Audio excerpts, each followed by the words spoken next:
Good morning, everybody. How's everybody doing? It's Sunday morning. Hopefully everybody's getting ready to hit the streets. Thanks for coming back to the channel. This is Alex, Russia 411, guys. If you haven't subscribed to the channel, please do so. Lots of info being shared in this channel as much as I can, guys. For me, guys, I started real early this morning.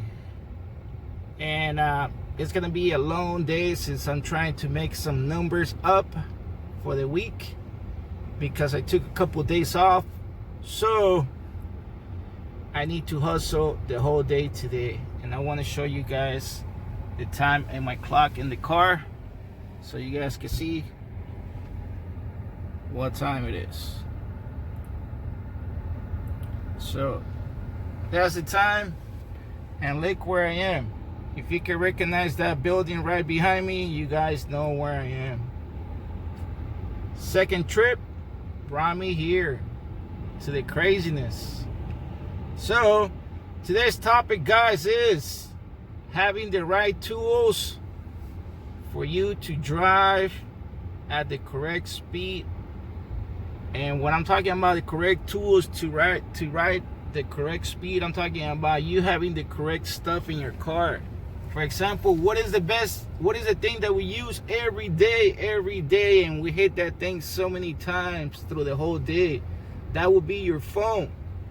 So you got to make sure that you guys, when you guys go to the streets, you guys got to make sure that you guys have the correct gadgets.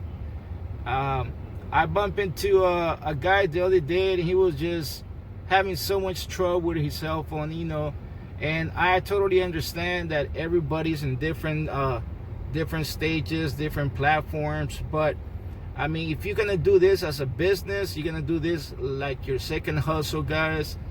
If you're not ready to hit the streets, don't go out there with something that is gonna leave you hanging. Make sure that you guys have a good phone.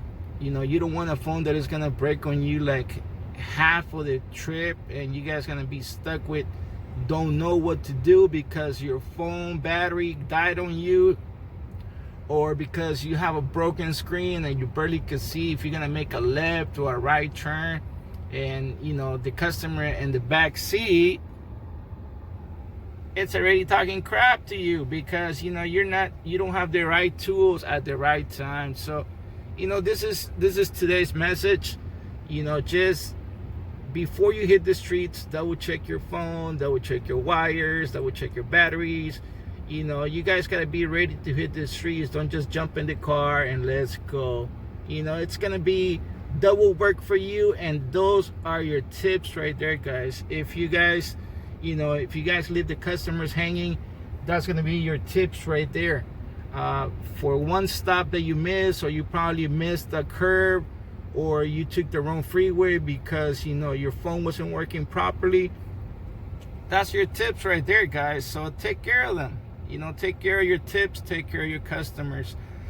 Stay tuned for the second video. I want to share something that has a lot of info regarding a good gadget that I use. That's the gadget that I use through the whole day, and I just want to share to you guys a little bit more info regarding that gadget. So stay tuned. After this video, subscribe to the channel, hit the little bell so you guys can know when I upload next, guys, and drop your comments. Tell me where you guys at.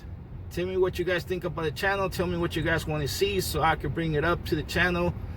Besides that, have a wonderful Sunday, everybody, and you guys take care of yourselves and your family, and I see you guys in the next video. Stay tuned for the next video. This new Samsung Galaxy S10, the flagship phone from the most popular phone maker on the planet, has 5 cameras. 5! 3 on the back, 2 on the front.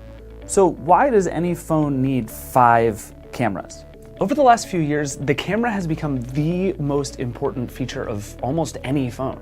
The camera matters because Instagram and Snapchat matter, because video chat matters, because augmented reality is the future, and because if you're gonna take pictures of your friends, they might as well look nice. There are lots of ways to make a camera better. Bigger sensors, better lenses with better glass, even faster processors or better software.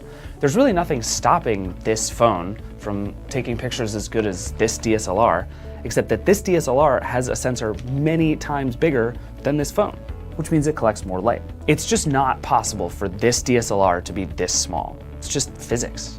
Instead of relying on one combination of lens and sensor to do all the work, smartphone manufacturers have started to attach a bunch of cameras to a phone, then give each one of them a specific job and add them all together to try to make something better. The most common thing you get out of these multi-camera smartphones is different levels of zoom.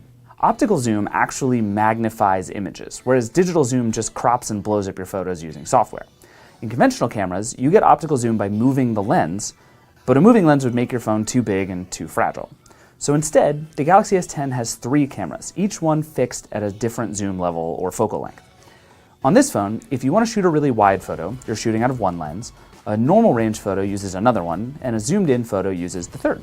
That's also what the 1x and 2x zoom do on the iPhone, by the way.